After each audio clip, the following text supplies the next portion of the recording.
Hello friends, जय माँ बगला मुझे निवासी। आज बहुत बहुत खुशी का दिन है। आज तो कहते हैं ना कि भगवान ने साक्षात्कार उतर के मेरे उद्धव बाला साहब ठाकरे का, सबका बहुत बहुत अच्छा साथ दिया है, मेरे राहुल गांधी जी का साथ दिया है। और आपको पता है, सबकी बधाइयाँ पापा के। सबको तो पहले मैं खुशी से थैंक यू बोलूँगी, क्योंकि सबने एक ही बात कह रहे कि माँ आपने कहा था हर वीडियो में कि मैं यूपी की 80% की सरकार को तोड़ूंगी, और आपने तोड़ दिखाया। पूरी की पूरी 42% सरकार अखिलेश यादव जी लेके गए। देखिए, एक बार अगर इंसान प्रण कर ले ना तो कोई कुछ भी कर सकता है। हम तो जन्म जात के ब्राह्मण है, पंडित है। हम लोग को तो इस बात का गुस्सा है कि जहाँ पे हमारा हक था वहाँ पे भी लोग हमारा हक लेने चले आए, है कि नहीं। हम पंडित समाज, ब्राह्मण समाज को लोगों ने पागल समझ लिया। एक तो हम अघोरी तो बाद में बने हुए हैं, पहले तो मैं विंध्यवासिनी विंध्याचल की पंडित हूँ। हम पंडा समाज का अपमान किया गया। राम मंदिर जैसे इतना बड़ा मंदिर बनवाया गया, हम ब्राह्मणों को इनवाइट नहीं किया गया। बड़े बड़े महंत लोग का अपमान किया गया। हमने कुछ नहीं कहा, जाने दीजिए। हमने कहा हम वक्त आने पे जवाब देंगे। दे दिया जवाब, ठीक है ना। न तुम्हारी न हमारी, तीसरा ही कोई बाजी मार ले गया। सबसे बड़ा बधाई मैं दूंगी चंद्रशेखर आज़ाद जी को। बहुत बहुत खुशी हुई सर, आप जीत गए। और विद्या देवी आपसे बहुत जल्दी मिलने आएगी, क्योंकि मेरे को पूरा विश्वास था कि आप जीतोगे। तो बहुत जल्दी मिलने आऊँगी मैं आपसे। और दूसरी बात, देखिए, पूरी दुनिया भले सो गई हो जीत के नशे में, लेकिन हम नहीं सोएंगे, क्योंकि अभी तो हमारे भाई पप्पू को तो सब लोगों ने कहते हैं ना, पास करवा ही दिया हमने। सब लोग कहते हैं ना, पप्पू पास होगा कि फेल होगा। हमारे भाई का नाम पप्पू रख दिया गया था। तो पप्पू सिर्फ पास नहीं हुआ, बल्कि बुरी तरीके से लोगों को पछाड़ा है। लेकिन अभी 9 जून को शपथ ग्रहण के दिन मेरे राहुल गांधी जी भाई शपथ लेंगे और प्रधानमंत्री जी की शपथ लेंगे। ये विद्या देवी का वादा है। अभी तो मैंने एक जीत हासिल की है ना, दूसरी जीत अभी ये हासिल करनी है कि गठबंधन वाली सरकार तो हम लेके आए। टाई तक तो मैंने लाई दिया। मैंने सबको पहले ही कहा था कि ये टक्कर बराबरी का होगा, इसमें कोई नहीं जीतेगा।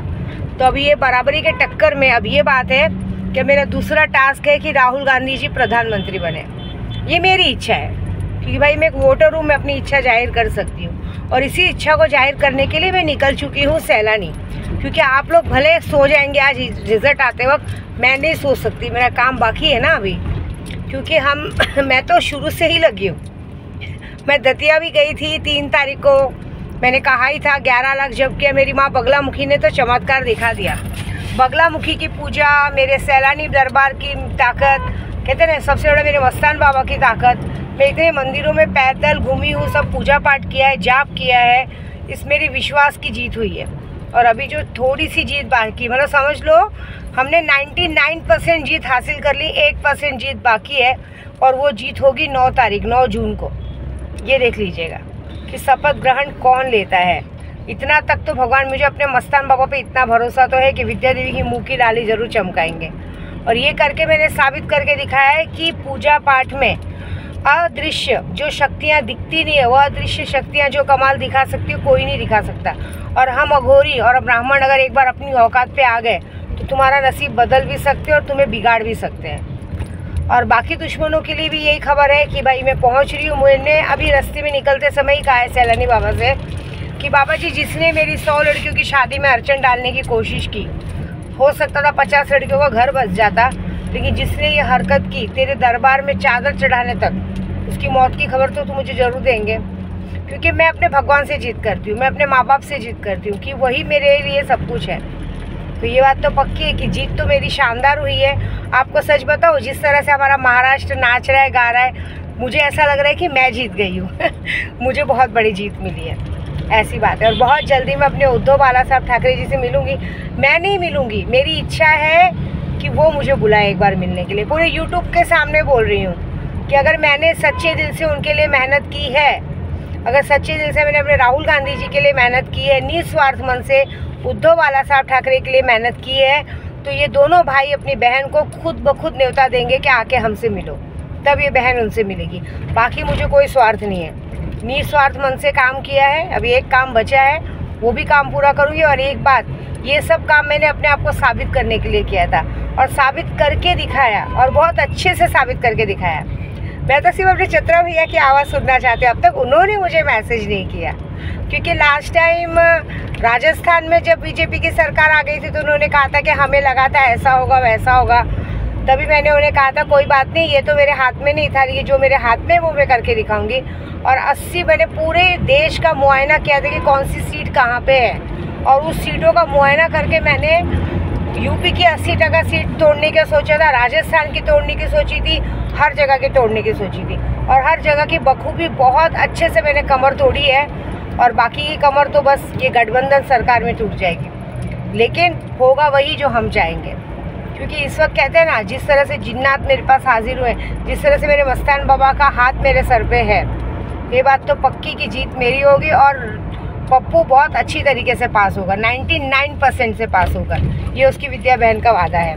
और बाकी जितने दुश्मन हैं, जितने लोग मेरे दिमाग पे लगे हैं, ये बात याद रखिए कि बाग जाली पे इस बार जब फ़ोटो ठोकी जाएगी तो तुम्हारे नाम की ऐसी फ़ोटो ठोकी जाएगी कि ज़िंदगी में दोबारा तुम लोग किसी के घर में दखल अंदाजी करने से पहले 50 बार नहीं 100 बार सोचोगे, ये बात तो पक्की है। और याद रखोगे, क्योंकि देखो मैंने इतने लोगों को पछड़ाया है, बात याद रखो, इतनी बड़ी सरकार हिला दी है मैंने पूरे देश की, सिर्फ महाराष्ट्र की नहीं, पूरे देश की सरकार हिला दी। आज बधाइयों पे बधाइयाँ मिल रही है। ये बात याद रखना, जब तुम्हारे साथ मौत का तांडव खेला जाएगा ना, तो तुम लोग भी रो के सर पीट के यही बोलोगे कि हमने क्यों किया, क्योंकि तुमसे मैं तुम्हारी सबसे प्यारी चीज़ छीनूंगी, तुम्हें मौत की सज़ा नहीं दूंगी।